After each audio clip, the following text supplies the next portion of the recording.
미식 축구의 모든 것 All About NFL First and 3 이제 2부 시작하겠습니다. 이번 2부에서는 NFC 남부지구의 네 팀에 대해서 알아보겠는데요. 먼저 이 지난 시즌 최하위를 기록했던 템파베이 버커니어스에 대해서 살펴보도록 하겠습니다.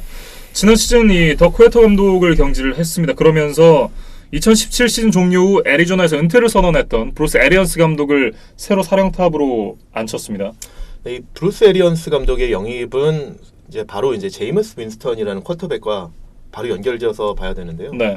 윈스턴이 지금 이제 프로 5년차 쿼터백입니다. 근데 이제 5년 동안 보여줬던 기량을 보면 네. 상당히 좀 이렇게 기복이 심했죠. 그렇죠. 잘할 때와 네. 못할 때 기복이 상당히 심했는데 전체 1순위로 뽑혔던 쿼터백이란 말이죠. 그리고 아까 저희가 1부에서 말씀을 드렸던 마커스 메리어터와 같이 내 입단하면서 전체 1순위, 2순위로 뽑혔던 쿼터백들인데 네. 상당히 두 선수의 모습이 비슷합니다.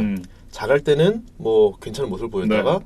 또 안 좋을 때는 정말 안 좋은 모습도 많이 보여서 이 기복이 상당히 심하고 이 두 선수 공통적으로 과연 팀에서 프랜차이즈 쿼터백으로 팀을 장기적으로 맡길 수 있는 쿼터백이냐라는 네. 거를 올해 평가하는 해가 될 것 같습니다. 그래서 메리오타도 그렇지만 이 윈스턴 같은 경우에는 올해 정말 좋은 성적을 내야 팀에서 장기 계약을 하고 네. 만약에 올해 잘 안 한다 그러면 방출될 가능성이 상당히 높습니다. 그런데 네. 어쨌든 이 팀에서는 그래도 나름 배려를 해준 겁니다. 그러니까 브루스 애리언스 감독이라 그러면 이미 NFL에서는 쿼터백을 잘 육성하는 감독을 정평이라는 감독이고요. 그렇죠. 그래서 윈스턴을 최대한 어쨌든 마지막 기회를 한번 주는 이런 정도로 배려를 해줬다라고 볼 수 있습니다. 네. 그래서 브루스 애리언스의 좀 이렇게 경력을 보면 이미 NFL에서 이제 최우수 감독상을 2번이나 받았었고요. 네. 그 전에 이제 뭐 인디애나폴리스 콜츠나 애리조나 카디널스를 둘 다 플레이오프로 진출시키면서 인디애나폴리스에서는 앤드루 럭, 네. 그다음에 애리조나에서는 이제 칼슨 파머, 그다음에 전에 이제 피츠버그에서 있으면서 이제 오펜시브 코디네이터로 있었던 것 같은데 그때 이제 벤 라슬리스버거라고 하는 이제 걸출한 쿼터백하고도 이제 활동을 하면서 그렇습니다. 쿼터백 육성의 이제 전문가로 알려진 감독이거든요. 네. 그래서 올해 이제 그 윈스턴을 과연 프랜차이즈 스타로 계속 이제 데려갈 수 있느냐라는 거를 판단하는 올해가 저지먼트 해입니다. 네. 그래서 그거를 앞두고 진짜 한번 에리언스 한번 붙여보자라고 판단을 한 것 같고요. 네. 올해 만약에 그 에리언스 체제에서도 그렇다 할 성적을 못 내면 네. 사실 뭐 팀 입장에서는 과감히 넥스트 쿼터백을 찾아서 이동할 가능성이 상당히 높습니다. 네. 사실 이 말씀해 주셨던 대로 제이미스 윈스턴에게 이 브루스 애리언스 감독을 붙인 것이 이 선수의 육성을 위한 부분이다라는 말씀을 해주셨는데 어떤 이 한 단장이 이 제이미스 윈스턴 선수가 현재 이 뛰고 있는 선수들 중에는 가장 이 벤 로슬리스버거와 가까운 스타일이다라는 평가를 하면서 이미 빅벤과 브루스 애리언스가 한 차례 성공을 거둔 적이 있다라는 얘기를 했어요. 사실 적절한 비유인 것 같습니다. 네. 그러니까 윈스턴의 특징을 보면 뭐 빅벤도 그렇지만 큰 덩치에도 뭐 불구하고 상당히 좀 잘 움직이고요. 네. 그거를 바탕으로 해서 본인이 파켓에서 시간을 벌어서 다운필드에 나가 있는 리시버를 잘 찾는다 이런 부분도 있고 윈스턴이 어떻게 보면 운동 능력에서는 빅벤보다 한 수 더 위라고 할 수 있습니다. 그러니까 본인 개인적인 운동 역량은 상당히 뛰어난데 네. 쿼터백으로서 필드를 읽고 수비진을 읽고 하는 능력은 아직 빅벤하고 비교하기엔 좀 무리가 있습니다. 근데 다만 경기를 펼쳐가는 어떤 그 플레이 스타일이 네. 좀 비슷하다고 말씀을 드릴 수 있을 것 같고요. 그런 면에서 빅벤하고 일했었던 말씀하신 것처럼 브루스 애리언스가 다시 한번 그 비슷한 쿼터백을 조금 더 이제 다음 단계로 육성을 할 수 있느냐 이런 네. 걸 뭐 기대해 보는 것 같습니다. 결국은 이 선수의 올 시즌의 성적이 결국 팀 성적과도 직결된다 이렇게 봐야겠네요. 그러면 그렇죠. 사실 이제 어느 팀이나 마찬가지지만 쿼터백이 제대로 기량을 발휘해주지 못하면 그 팀은 사실은 뭐 플레이오프라든지 그 이상의 성적을 기대하기 사실 어렵습니다. 그렇죠. 그렇기 때문에 만약에 윈스턴이 오래 못한다라고 그러면 뭐 과감히 이제 뭐 다른 쿼터백을 찾을 거다라고 말씀을 드렸는데 네. 올해 이제 그래서 뭐 코치도 좋은 감독도 데려왔지만 또 하나의 이제 어쨌든 좀 도움을 주는 것은 수비도 많이 보강을 했거든요. 네. 그래서 자유계약에서 뭐 상당히 이름값으로 볼 때 상당히 그 의미가 있는 엔다문쿵수를 데려왔고요. 라인베커 디언 뷰캐넌, 그다음에 샤킬 베렛 뭐 이런 선수를 많이 데려왔고 그다음에 또 역시 공격에서도 윈스턴하고 같이 활약할 수 있게끔 와이드 리시버 브리샷 페리맨, 그다음에 오펜시브 라인에 얼 왓포드 등 많이 이렇게 전력이 좀 보강이 됐어요. 네. 그리고 신인 드래프트에서 전체 5번째 순위로 루이지애나 주립대 출신의 라인베커 데빈 화이트를 뽑았고요. 네. 또 그다음에 코너백도 2명이나 뽑았어요. 션 번팅 선수, 저멜 딘 선수를 뽑았었고 세이프티도 뽑고 상당히 좀 이렇게 수비를 많이 보강한 모습을 보여줬거든요. 네. 이게 어떤 의미냐 그러면 풋볼에서 일반적으로 말하는 속설 중에 하나가 디펜스 윈스 챔피언십이라는 얘기를 많이 합니다. 예. 특히 그래서 이제 무슨 말이냐면 옛날부터 어쨌든 그 우승했던 팀들의 전력을 보면 그리고 이제 특히 플레이오프에 가면 수비 강한 팀들이 우승을 한 경우가 많더라. 그러니까 속설에도 그런 얘기가 있잖아요. 공격은 팬들을 부르고 수비는 우승을 부른다라는 뭐 이런 속설도 있는데. 그렇죠. 그래서 이제 어쨌든 윈스턴을 중심으로 해서 그 공격을 뭐 어느 정도는 이제 보강을 해가는 모습도 있습니다. 그렇지만 이제 어쨌든 그 윈스턴 말고도 다른 면에서도 이제 팀 빌딩을 하고 있다는 얘기고. 그래서 올해 이제 뭐 FA로도 그렇고 신인 드래프트에서도 그렇고 수비를 상당히 좀 많이 보강하는 모습을 보였습니다. 그렇습니다. 이번 드래프트의 키워드가 바로 이제 수비 강화라는 말씀을 해주셨는데 8장의 이 드래프트 지명권이 있었던 템파베이 버커니어스였습니다. 그 중에 6명이 수비 선수였고 4라운드까지 5장을 갖고 있었는데 모두 수비 선수를 뽑았어요. 그렇죠. 그래서 어떻게 보면 이제 팀 빌딩을 하는 데 있어서 어떻게 보면 이거 좋은 방법입니다. 그러니까 쿼터백이 아직은 이렇다 할 성적을 못 내면서 내년에 자칫하면 이제 다른 쿼터백으로 새 출발을 해야 될 가능성이 있거든요. 네. 그럼 그거를 대비하면서 수비라도 차근차근 어쨌든 잘 빌딩해 나간다는 것도 괜찮은 전략인 것 같습니다. 네. 그리고 특히 이제 수비에서 프리에이전시에서 데려온 선수들 좀 보면 가장 눈에 띄는 선수는 역시 응다무긍수 선수입니다. 이제 그렇죠. 이 선수가 사실 그 템파베이에서 기존에 나름대로 좋은 디펜시브 태클이 있었거든요. 그렇죠. 제럴드 맥코이 선수가 있었는데 이 선수를 놔버리고 오히려 비슷하지만 조금 더 화려한 응다무쿵수 선수를 데려왔는데 이 수 선수와 맥코이 같은 해 전체 2순위, 3순위로 뽑혔던 사실 운명의 라이벌이거든요. 네. 그런데 맥코이를 버리고 수를 택했다는 걸 보면 사실 이제 이렇게 보면 어떨까 싶습니다. 수는 꾸준하진 않지만 화려한 플레이를 많이 합니다. 그렇죠. 중요한 역할을 많이 해주거든요. 네. 근데 맥코이는 어떤 그렇게 눈에 띄는 화려한 플레이보다는 꾸준한 플레이를 하는 선수거든요.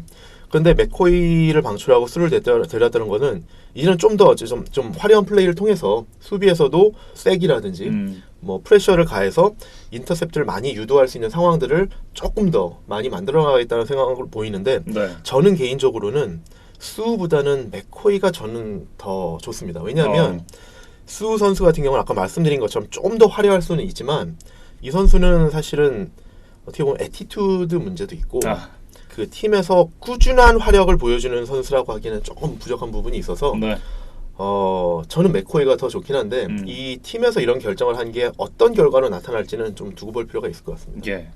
이제 캐롤라이나 팬서스에 대한 얘기를 이어가 보도록 하겠습니다. 여기도 역시 이제 쿼터백 얘기를 안 할 수가 없는데요.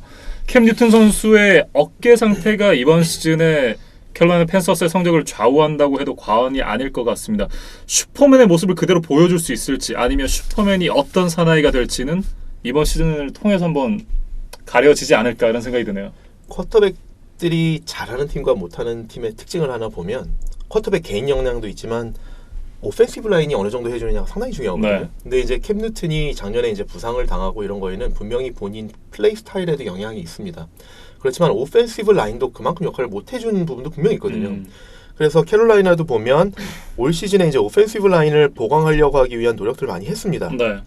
자유계약 시장에서 리그 정상급이라고 할 수 있는 정도의 센터인 맷 파라디스를 데려왔고요.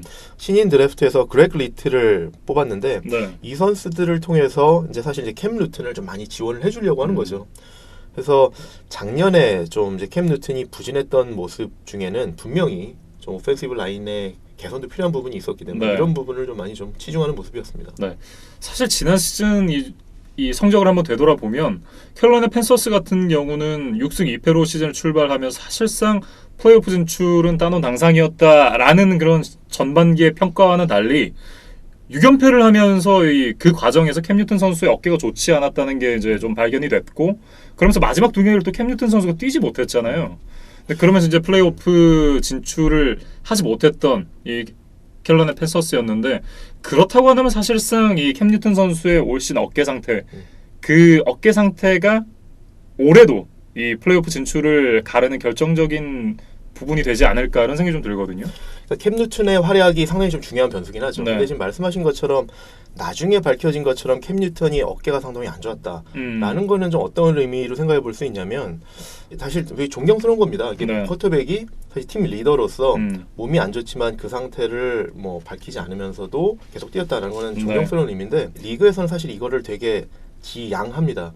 그래서 이제 그 어떻게 보면 부상자 명단을 계속 이제 받아가면서 냉정하게 그 선수들의 부상을 평가를 하거든요. 그렇죠. 그래서 이제 만약에 출전할 수 없는 정도의 선수들이면 특히 이제 뭐 그 뇌진탕 같은 경우에는 상당히 냉정하게 평가를 해서 출전 여부를 리그에서 그걸 관여를 하거든요. 네. 그 인저리 리포트를 내는데 거기에 이제 가짜로 뭐 페이크 뉴스가 있다. 그러면 팀이 징계를 받을 수 있는 상황인데 그거를 어쨌든 캠 뉴턴이 밝히지 않고서 했다라는 거는 물론 이제 팀에 대한 리스크를 준 것도 있지만 그냥 개인적으로만 봤을 때는 사실 라커룸에 상당히 존경을 받을 수 있는 정도의 그런 어떤 투혼이거든요. 네. 예전에 보면 라데이니안 탐린슨이라는 러닝백 있지 않습니까? 이 선수가 사실 이제 본인이 몸이 안 좋은데도 부상을 이렇게 뭐 물론 이제 감춘 건 아니지만 투혼을 많이 발휘해서 라커룸에서 상당히 좀 존경을 받는 그런 선수로 이제 뭐 그런 인정을 받았었는데 캠 뉴턴이 그런 거를 발휘했다라고 해석을 할 수도 있고요. 또 하나는 조금 반대로 해석을 해보자 그러면 캠 뉴턴도 잘할 때와 못할 때의 그런 어떤 기복이 상당히 심합니다. 그래서 캠 뉴턴도 어떻게 보면 본인이 안 좋았을 때 그리고 본인이 부상으로 있어서 잠깐 밀려났을 때 어떻게 보면 좀 위기감을 느꼈을 수도 있습니다. 그래서 그런 부분도 어느 정도 있지 않았을까라는 생각이 드는데 올 시즌에 보면은 이번 오프 시즌 중에 신인 드래프트에서 3라운드에서 팬더스가 윌 그리어라는 쿼터백을 뽑았거든요. 이게 캠 뉴턴한테 어떻게 작용할지 모르겠습니다. 그러니까 캠 뉴턴이 그거를 보고 하나의 어떤 위협적인 요소로 받아들일지 아니면 이거를 뭐 그냥 자연스럽게 팀에서는 팀빌딩 차원에서 백업 쿼터백을 뽑은 걸로 생각할지는 모르겠지만 긍정적으로 작용을 해야 팀한테도 좋고 캠 뉴턴한테도 좋습니다. 근데 윌 그리어라는 선수를 냉정하게 보면 이 선수가 3라운드에서 뽑혀서 아주 나쁜 선수라고 볼 수는 없지만 객관적인 실력을 봤을 때는 캠 뉴턴을 위협할 정도의 선수는 아니거든요. 그래서 그냥 제 생각에는 캠 뉴턴이 뭐 윌 그리어를 너무 이렇게 의식하지 말고 그 본인의 건강을 유지하는 데 많이 좀 신경을 쓰고 또 캠 뉴턴이 유명한 거 하나가 포스트 게임 인터뷰할 때 상당히 복장이 화려하거든요. 네, 맞아요. 거기에 신경 쓸 시간에 본인의 어쨌든 그 패션보다는 건강과 경기력 향상에 조금 더 신경을 쓰는 게 어떨까 라는 생각을 합니다. 네. 아무래도 캠 뉴턴 선수의 건강 상태에 따라서 팀의 성적이 상당히 많은 이 편차가 있는 만큼 또 캠 뉴턴 선수가 자신의 몸 관리를 얼마나 하느냐가 굉장히 중요한 캐롤라이나 팬서스가 되겠습니다. 그리고 이제 팬더스가 아무래도 이제 말씀하신 것처럼 캠 뉴턴이 시즌 초반에 언제부터 뭐 이렇게 정상 기량을 보여줄지는 모르기 때문에 아마도 시즌 초반에는 사실 이제 캠 뉴턴 중심 공격보다는 다양한 플레이메이커들 중심으로 공격을 펼치면서 캠 뉴턴의 부담을 좀 덜어줄 가능성이 높습니다. 특히 이제 그런 면에서 가장 이제 앞에서 이제 좀 도와줄 수 있는 선수가 CMC. 그렇죠. 크리스천 맥캐프리 선수입니다. 이제 사실 맥캐프리를 보면 스탠포드 대학에서 정말 큰 활약을 해서 프로에 올 때도 많은 기대를 받았지만 이 선수가 백인 러닝백이거든요. 맞아요. 사실 백인 러닝백이 많지 않지 않습니까? 근데 이 선수가 와서 젊은 나이에 리그에서 보여준 활약을 보면 아 진짜 이 선수가 대학 때 보여줬던 게 우연이 아니구나 라는 거를 지금 입증할 정도로 상당히 어떻게 보면 리그에서 가장 익사이팅한 젊은 선수 중에 한 명입니다. 그리고 이 선수가 러닝백이긴 하지만 리시빙도 굉장히 잘하잖아요. 그렇죠. 그리고 이제 그 아까 이제 말씀드렸던 여러 명의 이제 젊은 플레이메이커라고 말씀을 드렸는데 같이 이제 또 생각해 볼 수 있는 선수가 작년에 드래프트돼서 온 커티스 세뮤얼 그다음에 DJ 모어 이런 선수들이 상당히 다이나믹하거든요. 그래서 캠 뉴턴이 이 선수들을 뭐 러닝백만이 아니라 이런 리시버들을 이용해서 짧은 패스들 특히 상당히 스피드가 좋고 세뮤얼 그다음에 그 DJ 모어 같은 경우도 상당히 스피드가 좋고 다이나믹하기 때문에 이 세 명의 젊은 그 체스 피스들을 써서 캠 뉴턴이 상당히 좀 초반에 좀 부담을 좀 더는 플레이를 할 가능성이 높습니다. 일단 시즌 초반은 그렇게 풀어간다고 한다면 어쨌든 결국은 이 캠 뉴턴 선수가 돌아와야만 하는 그 캐롤라이나 팬서스다 이렇게 좀 정리를 할 수가 있을 것 같습니다. 초반에 좀 부담을 덜어주는 거죠.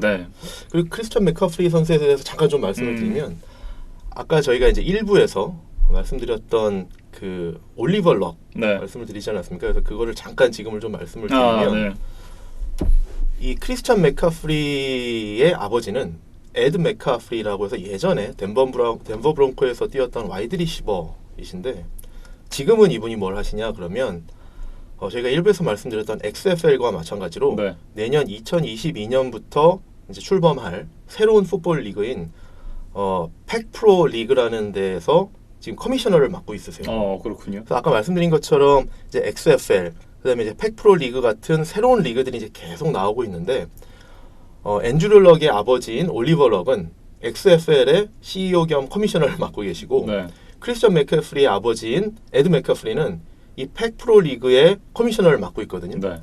근데 그래서 이제 어쨌든 이 새로운 리그들이 이제 계속 출범을 하는데 조금 이 리그들에 대해서 좀 설명을 드리고 싶은 것이 있어요. 근데 이게 뭐냐면 올해도 사실은 새로운 리그 중에 하나였던 AAF, 그러니까 Alliance of American Football이라는 리그가 출범을 했다가 파산했죠. 1년도 안 네. 돼서 파산했거든요. 근데 왜 그런 걸까? 그리고 사실 XFL도 내년에 나온다고는 하지만 이건 사실 버전 2거든요. 2001년에 XFL이 이미 한번 출범했었습니다. 네. 그런데 그때도 1년 만에 파산을 했었거든요. 음. 근데 이제 왜 그런 것이냐? 왜 이런 리그들이 새로운 리그들이 나왔다가 금방 이렇게 안 되고 파산하느냐라는 거를 좀 이제 좀 말씀을 드리고 싶어요. 근데 그 요인을 좀 말씀을 드려보면 XFL은 이 XFL이 익스트림 풋볼 리그의 이제 줄임말입니다. 네. 근데 이제 이거를 운영한 사람이 누구냐면 WWE의 체어맨인 빈스 맥맨 회장이 운영하는 리그거든요. 근데 이제 2001년에 이 리그를 출범했을 때 NBC라는 방송국하고 5대5 지분 관계로 이제 조인 벤처로 리그를 출범을 했었어요. 네. 그런데 이 리그의 컨셉을 좀 잘못 잡지 않느냐라고 생각을 합니다. 무슨 말이냐면 일단 첫 번째로는 감히 NFL과 직접적인 경쟁을 선언을 했었습니다. 사실 NFL이 막강한 어떤 그 인기를 구가하고 사실 이제 독점적인 지위를 갖고 있는 리그잖아요. 근데 그렇죠. 이제 여기에 직접적으로 경쟁을 선언했다. 그래서 XFL이 출범할 때 NFL을 뭐라고 불렀었냐면 NFL은 No Fun 리그다 라고 얘기를 했었습니다. 그러면서 NFL을 넘어서는 흥미거리로 팬들을 뭐 뺏어오겠다라고 얘기를 했었는데 그런데 이제 그 리그의 컨셉을 약간 레슬링과 지금 착각을 한 게 아닌가라는 생각을 해요. 그래서 일단 첫 번째로 이 빈스 맥만이 정말 더 흥미를 유발하기 위해서 WWE와 같은 폭력성을 상당히 중심에 내세웠어요. 그래서 XFL은 당시에 디펜시브 페널티를 다 없앴었습니다.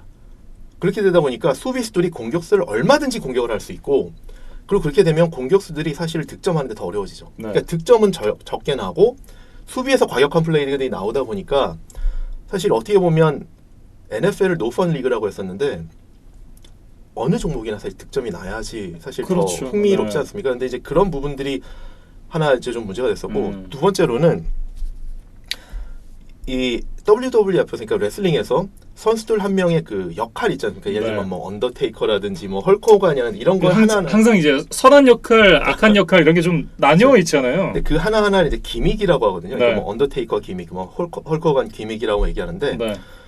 이 XFL 선수들한테도 선수로서의 어떤 역할보다는 약간 기믹을 부여했던 걸로 생각이 돼요. 그래서 예를 들면 보통 이제 어느 종목이나 저지에 보면 선수 이름을 쓰잖아요. 그렇죠.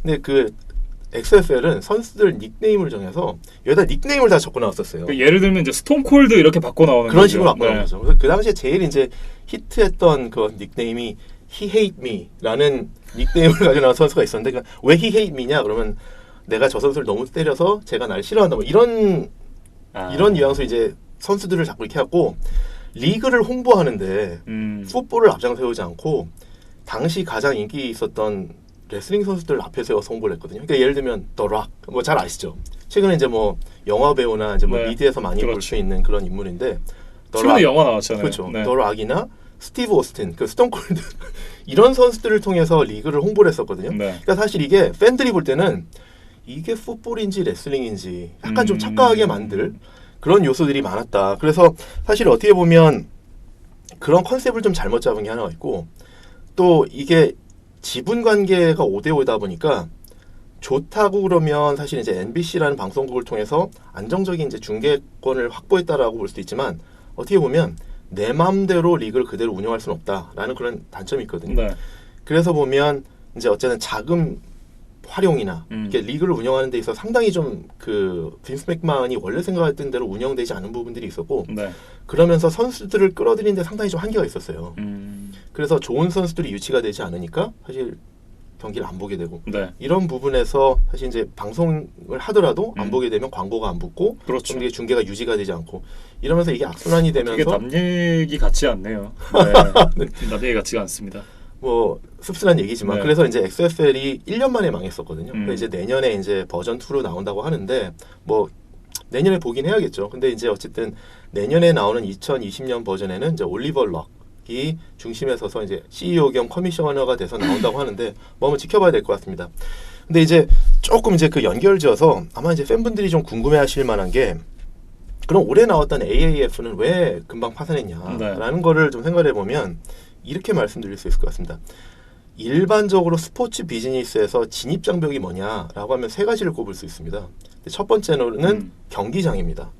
경기장을 어떻게 확보하느냐가 상당히 관건입니다. 네. 그래서 우리 뭐 아마추어도 그 우리 뭐 야구하는 거 보면 직장인 야구, 사회인 야구 리그 이런 것도 보면 경기장 확보에 상당히 어렵지 않습니까? 그렇죠. 그래서 서울에서 할 수 없어요. 거의 경기도로 나가서 그렇죠. 경기해야 되거든요. 근데 프로리그도 마찬가지입니다. 프로리그도 경기장을 확보하는 게 첫 번째 요소입니다. 그래서 어떻게 안정적으로 경기장을 확보해서 거기서 경기를 하느냐가 첫 번째고 두 번째는 선수 수급의 문제입니다.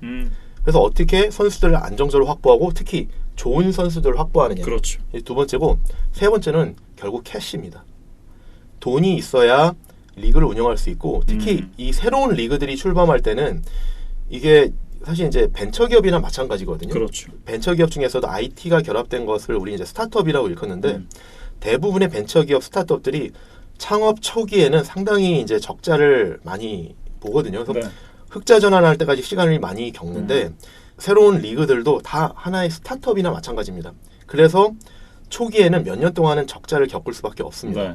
그런데 이 적자 기간을 줄이고 어쨌든 빨리 돈을 벌어서 흑자 전환을 하려고 그러면 결국은 돈을 빨리 벌고 투자를 받고 해야 되는 그런 것이 될 텐데 그 미국 스포츠에서 NFL도 그렇지만 대부분의 스포츠 리그들 야구도 그렇고 농구도 그렇고 그 리그와 팀의 수입의 70-80%는 방송 중계권료에서 나오거든요. 네. 그런데 이런 초기 리그에 사실 엄청나게 중계권을 주고 사올 방송은 많지는 않습니다. 없죠. 네. 그렇다고 그러면 초기에 투자를 받아야 되는데 투자도 결국에는 이 리그가 얼마나 잘 되느냐를 보면서 투자를 하는 거지 않습니까? 근데 이게 투자가 조금 가다가 야, 사업이 잘 안 되는 것 같네? 그럼 투자가 끊기고 그렇죠. 이런 부분들이 상당히 좀 악순환이거든요. 근데 이제 그 AAF도 보면 초반에 아까 말씀드렸던 진입장벽들이 그대로 작용을 했습니다. 일단 선수들을 수급에 상당히 애를 먹었습니다. 네. 근데 사실 물론 이 잘한 거를 좀 뽑자 그러면 XFL과는 달리 NFL과 경쟁이 아니라 공생 관계였잖아요. 공생 관계로 NFL을 설득을 하는 모습으로 갔습니다. 그래서 우리는 너희와 경쟁이 아니라 우리는 너희를 위한 디벨롭먼트 리그라고 생각해줘. 그러니까 사실상의 이 마이너리그 비슷한 개념인 그렇게 거죠. 포지셔닝 네. 했어요. 그리고 NFL에게 이제 도움을 요청했고 하면서 NFLPA라고 하는데 NFL 선수협회 네. 그래서 선수 지원도 좀 해줘 이렇게 했지만 사실 NFLPA에서 고민하는 것 중에 하나는 어떻게 하면 선수의 안전을 보호하고 네. 리그에서 계속 경기 수를 늘리려고 하는 걸 어떻게 막느냐라는 게 상당히 관건인데 그렇죠. 선수를 지원해줘? 이런 거는 사실 어떻게 보면 아무리 NFL과 공생관계라고 해도 사실 해주기 어려운 거거든요. 네. 그러면서 자연스럽게 NFL에서 사실은 퇴물들이라는 표현을 쓰면 죄송하지만 퇴물이들이었던 선수들이 이쪽으로 흘러가서 이제 뛰었는데 일단 그 경기력이 좋지가 않고요. 네. 그러다 보니까 시청률이 떨어지고 중계권료를 받고 그 경기를 팔기가 좀 어려워지는 부분들이 있고 그러면서 투자가 끊기고 이게 좀 악순환이었습니다. 네. 그게 첫 번째고 두 번째는 많은 팬들께 좀 말씀드리고 싶은 것은 NFL은 상당히 보수적인 단체입니다. 그래서 뭐 이미 팬분들이 아시는 것처럼 감독들만 봐도 그리고 프런트 오피스에 간 분들만 봐도 흑인들 거의 없습니다. 그래서 예전에는 너무 없어서 사실 미국 같은 이제 어쨌든 그 다문화 사회에서는 일정 부분 마이너리티를 채워야 되잖아요. 그래서 루니 생긴 룰이 생겨서 최소한 뭐 감독 후보든 이렇게 인터뷰는 기회는 주게끔 하는 이런 걸 만들었거든요. 네. 근데 그런 걸 안 만들어 놓으면 팀들이 자발적으로 이렇게 하지 않는다는 거예요. 근데 그 정도로 보수적이고 이게 왜 어떻게 작용하냐면 NFL을 처음에 만들어서 왔던 그런 장본인들이 아직도 리그에 대한 입김이 큰데 네. 그분들이 대부분 이제 백인들이고 2세로 교체한 분들도 있지만 그것이 그 DNA가 그대로 와서 지금 리그를 이끌어가는 분들은 상당히 보수적이고 본인들이 지금 장악한 그 위치를 절대 놓지 않기 위해서 상당히 보수적으로 운영을 하고 네. 그렇기 때문에 이 NFL과 아까 공생관계를 유지해 간다라고는 하지만 NFL에서는 상당히 그거를 견제를 하겠죠. 견제를 합니다. 네. 그래서 이제 아까 말씀드린 것처럼 뭐 이렇게 뭐 도와줘 우리는 너희들 뭐 선수 디벨롭하는 리그야라고 포지셔닝을 했지만 실제로 NFL과 연줄이 있는 사람이 이걸 운영하지 않는 이상 그만큼 NFL이 지원을 얻어내기는 어렵습니다. 그래서 이제 그 AAF를 그 창설했던 사람을 보면 찰리 에버솔이라는 사람이거든요. 근데 이 사람이 누구냐면 방송국 PD입니다. 그리고 그 아버지가 유명한 분인데 이제 딕 에버솔이라는 분인데 이분이 이제 MBC 스포츠에서 오래 일하셨던 임원이고 NFL을 중계하는데 큰 기여를 하신 분이죠. 그러니까 나름대로 NFL과 네트워크가 있다고 생각을 한 건데 NFL 소속은 아닌 거죠. 그러니까 그게 NFL과 지원을 얻어내는데 한계가 있는 겁니다. 그래서 이런 것들이 상당히 좀 문제가 있었고 같이 이거를 리그를 이끌어왔던 분이 이제 토마스 던던이라는 분인데 이분은 사실 투자자입니다. 그리고 이분이 캐롤라이나 허리케인스라는 NHL 팀을 가지고는 있긴 하지만 NFL이 아니지 않습니까? 그렇죠. 그러니까 이런 리더십이 NFL 리그와 실제적으로 연출만이 아니라 리그를 지원해 줄 수 있는 그런 협조를 얻어내기에 상당히 한계가 있었던 거죠. 그래서 결국은 이 어떤 NFL의 보수적인 성향에 막혀서 네. 이 리그가 실패했다라고 볼 수 있을 것 같습니다. 앞으로도 어쨌든 이 새롭게 창설되는 리그들이 정착하기는 쉽지 않겠다 이런 생각이 좀 드네요. 그렇죠. 네. 그리고 이제 그래서 아까 이제 말씀드렸던 내년에 출범하는 새로운 리그 중에 하나가 이제 팩프로 리그라는 리그가 있습니다. 이제 그게 이제 에드 맥캐프리, 그뭐 크리스천 맥캐프리 아버지가 지금 이제 단장인데 이 리그에 대해서는 사실은 제가 조금 조심스러운 부분이 있는 게 이 리그는 아직 좀 이렇게 베일에 가려 있는 부분이 있거든요. 그래서 많은 부분을 다 오픈할 수는 없지만 조금 차별화되는 부분들이 있어요. 일단은 아까 말씀드렸던 AAF가 실패했던 요인들을 밟지 않기 위해 상당히 노력을 하고 있는데 일단 첫 번째가 이 리그에 운영하는 사람들이 NFL 피플입니다. 그래서 이 리그를 창설한 사람이 누구냐면 단 이라는 중국계 2세인데 이분이 누구냐면 톰 브레이디의 에이전트입니다. 그래서 NFL에서 네트워크가 상당히 강하고 이분이 본인이 가지고 있는 어떤 그 연출도 한계가 있다라고 생각을 해서 같이 리그를 운영하는 이 팩프로 리그를 운영하는 사람들로 실제로 NFL 리그에 있는 소속 사람들을 많이 빼왔습니다. 그래서 NFL과 연출을 많이 닿게끔 해놨고 또 하나는 저는 이게 상당히 스마트하다고 생각이 되는데 스타트업처럼 단계적으로 지금 발전을 계획하고 있습니다. 그래서 전국적으로 지금 리그를 만들지 않고요. 서부에서만 캘리포니아를 중심으로 한 서부에서만 지금 4개 팀으로 출범을 합니다. 작게 출범을 하고 그 어쨌든 방송 중계권료를 많이 확보할 수 없기 때문에 다른 수익 모델을 찾아서 지금 IT 업체와 같이 지금 협조해서 리그를 만들어가면서 그 IT 업체가 만들어낼 수 있는 새로운 어떤 레비뉴 모델을 지금 찾아서 가고 있거든요. 네. 그거는 사실은 아직은 좀 오픈할 수 없습니다. 그런 부분들이 있고 또 하나는 NFL과 경쟁을 해서도 안 되지만 그 지원을 얻어내기 위해서 그 노력하는 부분에 있어서 적당히 긴장감을 줬다 말았다 하는 그냥 밀당이 되게 중요하거든요. 그런 것들을 하기 위한 준비를 많이 하고 있는데 이런 부분들 사실 이제 제 지인이 여기 이제 리그 창설자 중에 한 명이라 다 오픈할 수 없지만 비밀이군요. 예, 네. 근데 이제 내년에 이제 출범을 앞두고는 있는데 저는 기대도 되면서 좀 우려되고 좀 응원하고 싶은 거는 캐시를 많이 확보해야 된다. 근데 그런 부분이 조금 아직 어려운 부분이 있어서 사실 이 리그가 2018년부터 출범을 하려고 생각했었는데 이게 조금씩 밀리고 있거든요. 그래서 2020년에 지금 이제 출범을 앞두고는 있는데 지금까지 했던 다른 리그들 전철을 밟지 않고 좀 잘 됐으면 하는 바람이 있습니다. 예. 그리고 마지막으로 하나만 더 말씀을 드리면 이런 이제 새로운 리그들이 지금 최근에 이제 보물처럼 이렇게 막 나오고 있는데 어떻게 보면 이런 새로운 리그들 중에 가장 성공했던 사례를 좀 말씀을 드리면 80년대에 나왔던 USFL을 들 수 있습니다.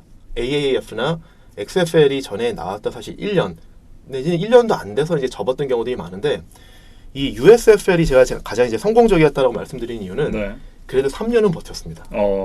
3년은 버티면서 나름 이제 잘 리그를 꾸려갔고 이 리그가 잘 됐던 데는 그 NFL 피플까지는 아니지만 상당히 영향력 있는 사람들 잘 모아서 이 리그를 잘 꾸려갔었던 게 있거든요. 그러면서 NFL과 경쟁 관계가 아닌 것처럼 포지셔닝해서 봄, 여름에 경기를 하다가 이 리그가 갑자기 망하게 된 계기는 3년 정도 팀을 운영하더니 이제 욕심이 생겼습니다. 그래서 86년에 NFL과 직접적인 경쟁을 선언하고 우리도 가을에 할래.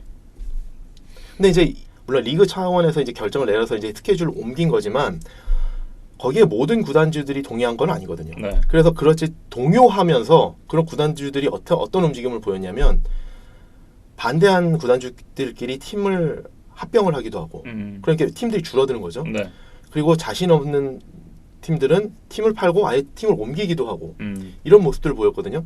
그러면서 그 단일화된 모습을 보이지 못하면서 이 리그도 이제 86년에 결국 망하는 모습을 보였는데 재밌는 거 하나는 말씀드리고 싶은 것은 이 리그가 이제 86년도에 NFL과 경쟁을 선언하면서 그 어떤 이렇게 가을로 리그를 옮기는 그 움직임을 주도했던 사람이 누구냐면 도널드 트럼프입니다. 아, 그렇군요. 예, 도널드 트럼프가 이 USFL의 팀 중에 하나인 뉴저지 제너럴스의 구단주였거든요. 네. 그러면서 상당히 요즘 본인 재력도 있고 하니까 그러니까 아까 제가 그래서 말씀드렸던 게 상당히 영향력 있는 사람도 있었다라는 게 이 도널드 트럼프 같은 사람들이 리그를 이렇게 많이 좀 좌지우지하면서 끌어갔었거든요. 예. 그러면서 어쨌든 이제 리그가 잘 되니까 조금 욕심이 난 것 같아요. 그래서 NFL과 경쟁하자. 그러면서 이제 좀 흔들리기 시작했는데 USFL이 그나마 성공했다라고 말씀드렸던 게 3년을 버텼다라는 게 있고요. 또 하나는 뭐냐면 이 3년 뒤에 이제 리그가 망했지만 NFL이 이 USFL을 보고 그대로 그 정책을 따와서 적용한 것들이 몇 가지가 있습니다. 대표적인 게 첫 번째로 셀러리 캡입니다. 아까 말씀드렸던 것처럼 새로운 리그들은 벤처 기업이기 때문에 캐시가 적다고 말씀드렸잖아요. 네. 그래서 이 리그에서 셀러리 캡을 도입을 했었거든요. 너무 선수들의 연봉이 천정부지로 뛰는 것을 막기 위해서 셀러리 캡을 도입을 했었거든요. 근데 그거를 NFL이 그대로 카피해서 94년에 NFL도 셀러리 캡을 도입을 했습니다. 예. 두 번째로는 이 USFL이 NFL에서 팀을 가지고 있지 않은 도시들의 팀을 배치를 했었는데 나름 괜찮았어요. 그래서 NFL에서 그거를 보고 성공적인 도시들의 팀을 갖다 놓기 시작했는데 대표적인 도시들이 잭슨빌, 그다음에 볼티모어가 있습니다. 그래서 볼티모어가 되는 걸 보고 저번에도 우리 말씀 나눴지만 네. 야반도주. 야반도주를 하는 그런 모습을 보였었거든요. 그 정도로 어쨌든 NFL에 영향을 미칠 만한 아까 말씀드렸던 AAF나 XFL 같은 경우는 사실 NFL에 영향이 없었거든요. 네. 근데 USFL은 그 정도 영향을 미쳤다. 그리고 또 하나는 USFL이 NFL과 경쟁을 하면서 나름대로 좋은 선수들을 많이 그다음에 그 프런트 오피스 사람들도 좋은 사람들 많이 이렇게 보유하고 있었거든요. 네. 근데 리그가 망하면서 거기서 풀려 나온 사람들이 대거 NFL로 이동을 했죠. 그래서 대표적인 사람으로 뽑을 수 있는 게 스티브 영. 49ers에서 네. 슈퍼볼까지 우승을 한 스티브 영이 거기서 풀려서 이제 49ers 갔고 짐 켈리.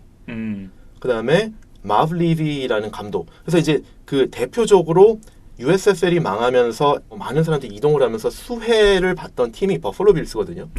버펄로 빌스가 상당히 약체였는데 네.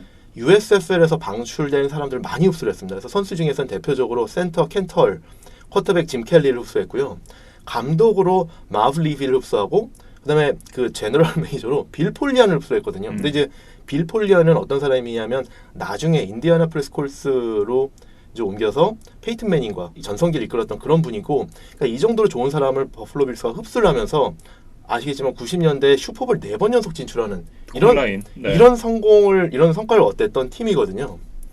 그리고 재밌는 거 또 하나는 이제 버플로 빌스가 그렇게 잘하다가 결국에는 뭐 그 후에는 좀 이렇게 좀 안 좋아졌고 2014년에 네. 오너인 랄프 삼슨이 타계하셨거든요. 그러면서 이제 이 팀을 이제 후손들이 물려받기보다는 팀을 매각을 했습니다. 근데 이제 매각을 하면서 결국에는 이제 뭐 석유, 뭐 부동산 이런 쪽에서 사업을 하는 재벌인 이제 테리 페귤라라는 분이 이제 팀을 인수를 했고 그분 와이프가 또 한국인 2세. 네. 그분이 이제 풋볼 오퍼레이션에도 팀 페귤라 네. 관여를 하는데 재미있는 거는 그때 이제 이 페귤라 부부와 함께 비딩에 참여했다가 그 비딩에서 패한 사람이 또 트럼프입니다. 네. 그래서 이 트럼프가 나중에 이제 밝혀진 얘기지만 그 버플로 빌스를 되게 갖고 싶고 했고 USFL에서 이제 본인이 했던 것들이 잘 안 되면서 NFL 구단주에 대한 로망이 되게 컸거든요. 네, 되게 하고 싶었는데 결국 못했어요. 못했어요. 네. 근데 그게 안 되면서 본인이 결심한 게 대선 출마해야겠다. 라고 했기 때문에 사실 어떻게 보면 버플로 빌스를 인수를 했었다라고 그러면 지금 세계 역사는 달라질 수 있었다. 그럴 수도 있겠네요. 근데 그래서 지금 이게 두 가지를 그냥 좀 정리 차원에서 말씀을 드리면 USFL이 커가면서 좀 욕심을 냈다. 그러면서 NFL과 경쟁을 선언했다라는 것이 어떻게 보면 궁극적으로는 안 좋은 결과를 냈지만 저는 이거를 주도했던 사람이 이제 도널드 트럼프라는 걸 관점에서 그냥 보면 트럼프가 진짜 비즈니스 감각은 있습니다. 왜 그러냐면 트럼프가 이거를 주도해서 NFL과 경쟁을 해서 노렸던 건 뭐냐면 물론 이런 거죠. 경쟁을 해서 잘 되면 그것도 좋고 경쟁을 해서 결국에는 노렸던 거는 NFL이 인수할 거다. 경쟁 리그를 흡수할 거다. 네. 그래서 리그 전체를 흡수하던 아니면 잘 되는 팀 몇 개라도 흡수하던 그리고 그 중에는 내 팀도 있을 거라는 생각을 하고 그렇게 됐을 거라고 그러면 본인이 투자한 가치보다 NFL 소속이 된다 그러면 엄청난 네. 투자 회수 가치가 있지 않습니까? 그런 걸 노렸기 때문에 진짜 이 사람이 결과적으로는 안 됐지만 진짜 비즈니스 감각이 있는 사람이다라는 거하고 두 번째로는 버플로 빌스를 노리다가 안 되면서 이 사람이 대선 출마를 해서 결국 대통령이 되다라는 것이 네. 세계 역사를 바꿔놓은 게 됐다라는 네. 건 상당히 좀 흥미로운 것 같습니다. 네. 사실 이 네. 캐롤라이나 팬서스 얘기를 하다가 너무 멀리 와가지고 지금 3,000%로 빠져도 한참을 빠졌는데 아무튼 이제 캐롤라이나 팬서스 얘기로 다시 돌아가서 이 캠 뉴튼에 대한 얘기로 좀 이제 팬서스에 대한 얘기를 정리를 해볼까 하는데요. 디 애틀레틱의 한 기자가 이 25개 팀, 이 85명의 수비 선수들을 상대로 어떤 쿼터백이 가장 이 저평가된 쿼터백이냐에 대한 질문을 했었는데 캠 뉴튼 선수가 가장 저평가된 쿼터백 1위로 뽑혔다고 해요. 그만큼 이 선수가 건강하다면 확실히 팀을 캐리할 수 있는, 팀의 성적을 안겨줄 수 있는 그런 선수이기 때문에 이번 시즌 캠 뉴튼의 어깨 상태가 그만큼 중요하다 이렇게 좀 정리를 해 볼 수가 있을 것 같습니다. 네. 좀 길었어요. 죄송합니다. 네. 좀 뭔가 좀 방송 때 하지 못한 좀, 네. 좀 재밌는 말씀들을 좀 해드리고 싶어서 이렇게 좀 길게 좀 썰을 풀어봤습니다. 네, 이제 애틀랜타 팰컨스에 대한 얘기를 좀 이어가 보겠는데요. 올 시즌 메이저리그의 부상 변동 과연 어떤 팀일까요? 혹시 지금 아메리칸 리그 선두를 달리고 있는 팀을 말씀하시는 거죠? 뉴욕 양키즈 말씀을 하시는 것 네. 같은데 이번 시즌 메이저리그의 부상 변동이 뉴욕 양키스라면 지난 시즌 애틀랜타 팰컨스가 바로 이 NFL의 부상 변동이었습니다. 너무 부상 선수가 많아서 사실은 이 팀이 성적을 내기 쉽지 않았던 그런 지난 시즌이었습니다. 그렇죠. 사실 팰컨스라고 그러면 진짜 불과 얼마 전에 슈퍼볼에 가서 네. 우승을 진짜 목전에 두었던 팀이거든요. 그런 팀이 이제 작년에 이제 말씀하신 것처럼 이제 부상 변동이 되면서 이건 사실 운입니다. 그러니까 불운인 거죠. 그러니까 운과 관련된 그렇죠. 거다. 네. 근데 이제 어쨌든 작년에는 진짜 불운이 겹쳐서 주전급 선수들이 많이 부상을 당하면서 상당히 좀 어려운 해를 보냈었죠. 근데 그러면서 이제 지난 시즌 5할에 못 미치는 그런 승률을 기록했었던 팰컨스였는데 네, 지난 시즌을 앞두고 멜 라이언 선수가 1억 5천만 달러의 이 연장 계약을 맺었습니다. 그 중에 1억 달러가 이제 개런티였는데 그 큰 계약을 안겨준 만큼 이 선수가 활약을 해줬어야 됐는데 결국 오라인이 받쳐주지 못하면서 이 선수가 사실은 좀 아쉬운 성적을 남기고 말았거든요.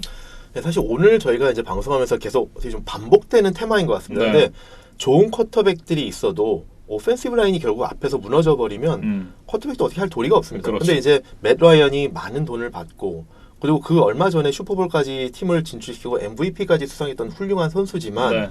결국 오펜시브 라인이 받쳐주지 못하면 팀이 어떻게 뭐 성적을 낼 수가 없거든요. 네. 올 이제 오프 시즌에 이 온라인을 보강하기 위해서 많은 노력들을 했습니다. 그래서 특히 이제 신인 드래프트에서 1라운드 픽이 2개였는데 네. 두 픽을 다 이제 오펜시브 라인에 썼어요. 그래서 이제 가드인 크리스 린드스트롬을 뽑았고 태클 오펜시브 태클인 케일럽 맥게리를 뽑았었거든요. 네. 그리고 더군다나 거기다가 자유계약으로 제임스 카펜터, 자몬 브라운까지 이제 데려오면서 상당히 오펜시브 라인에 이제 많은 투자를 했습니다. 네. 네, 어찌됐든 이 오라인을 상당히 좀 보강을 많이 한 애틀랜타 펠컨스인데 여전히 스킬 플레이어들은 건재하잖아요. 뭐 홀리오 존스 있고 그다음에 뭐 모하메드 사누, 켈빈 리들리 이런 좋은 선수들이 여전히 있기 때문에 그렇다고 한다면 공격에서도 다시 좀 기대를 해볼 수 있는 시즌이지 않을까 이런 생각이 드는데요.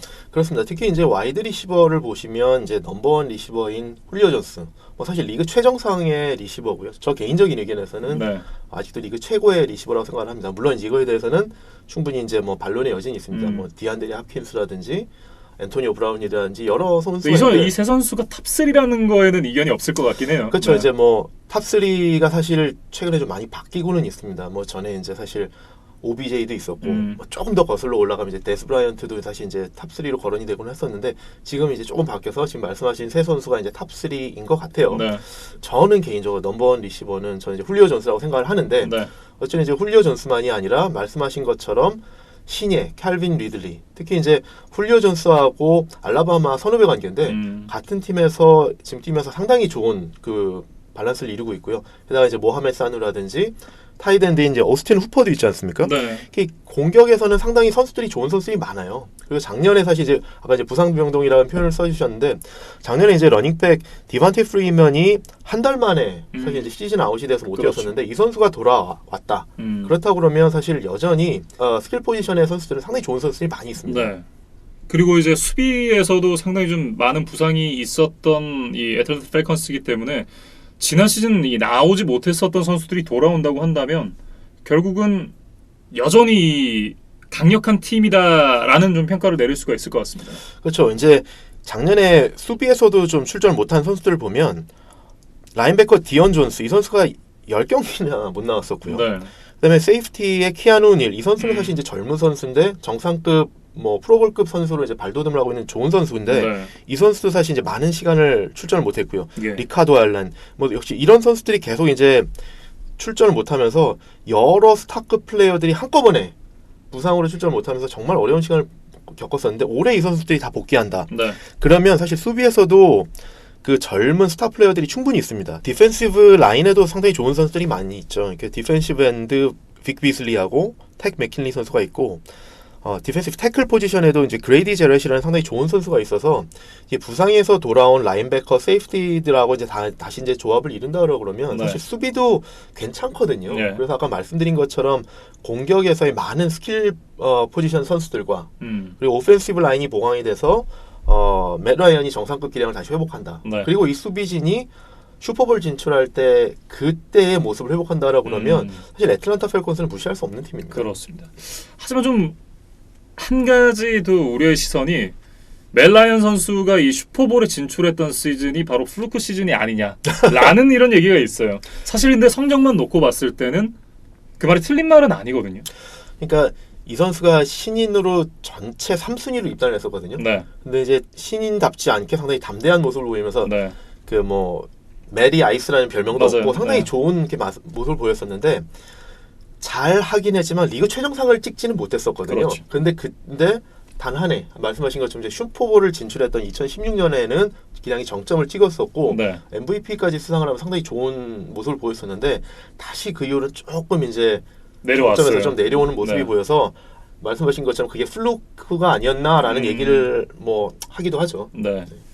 어쨌든 그 기량을 다시 보여줄 수만 있다면 애틀랜타 펠컨스는 역시나 또 컨텐더 팀이 아닌가 하는 그런 생각을 좀 하게 만듭니다. 그렇죠. 그리고 이제 또 하나 이제 좀 짚어드리고 싶은 거는 이 팔콘스가 속해 있는 NFC 남부조. 네. 이 남부조가 재밌는 것은 그 2002년에 NFL이 지구 재배치를 했거든요. 네. 그러니까 리얼라이먼트라고 하는데 그 2002년 이후에 4개 팀이 모두 슈퍼볼에 진출했던 그 디비전 2개 중에 하나입니다. 다른 하나는 이제 NFC 웨스트인데 어쨌든 이제 NFC 사우스가 그 2002년 이후에 이 4팀이 최소한 3번 이상 지구 우승을 했던 팀들. 이건 유일하거든요. 네. 근데 이게 무슨 얘기냐면 그 정도로 밸런스가 잘 맞아 있다. 그리고 어떻게 바뀔지 예측하기가 어렵다라는 거거든요. 네. 그래서 진짜 단적인 예로 팬더스가 2015년에 슈퍼볼에 갔었거든요. 2016년에는 팔콘스가 슈퍼볼에 갔고 네. 18년에는 거의 슈퍼볼까지 세인스가 갔었거든요. 이 지구에 속해 있는 팀들이 두 팀이 사실 이제 되게 이렇게 그 급격하게 변하면서 매해 성적이 사실 급격하게 변하거든요. 네. 그렇기 때문에 팔콘스가 작년에 7승 9패를 하긴 했지만 이게 언제 어떻게 바뀔지도 모르는 거고 예. 말씀하신 것처럼 부상병동이라는 별명을 얻을 정도로 많은 선수들이 많은 주전급 선수들이 이렇게 빠져 있었는데 이 선수들이 다 복귀한다. 네. 그럼 사실 올해 또 어떤 모습을 보일지는 사실 예측하기 좀 어렵다. 이렇게 예. 말씀을 드리고 싶습니다. 아무튼 건강함이 가장 중요한 키워드인 애틀랜타 펠컨스에 대해서 확인을 해봤습니다. 이제 마지막 남은 팀 뉴올리언즈 세인츠에 대해서 얘기를 해볼 텐데요.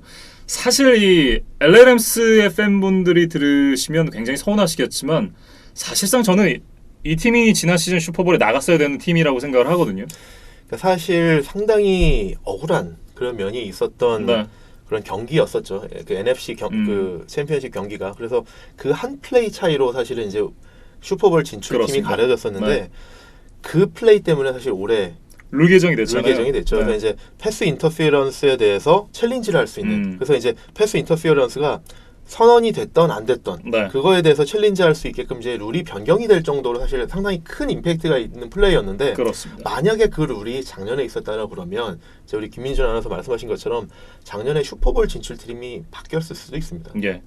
바뀌었을 가능성이 굉장히 높겠죠. 그렇죠. 네. 상당히 높았을 것 같고요. 그러니까 세인츠를 보자 그러면 이 팀이 사실상 램스와 거의 이제 뭐 대등하게 슈퍼볼 진출할 수 있는 전력을 갖춘 팀이라 네. 말씀드릴 수 있을 것 같습니다. 그렇습니다. 그러면서 이제 지난 시즌 아쉽게 이 10년 만에 슈퍼볼을 노려봤었던 뉴올리언스 세인츠였는데 좌절이 되고 말았고요.